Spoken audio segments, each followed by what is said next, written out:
కూర్చుంటుంది కుక్కో గొంతు పెడుతుంది పిల్లి మాత్రం పరిగెడుతుంది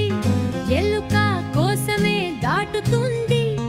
అమ్మా అని పెళ్ళి అడుగుతుంది తాటికి మీద ఎక్కుతుంది తాళపు తాళం ముట్టుతుంది ఒక్కొక్క అడుగు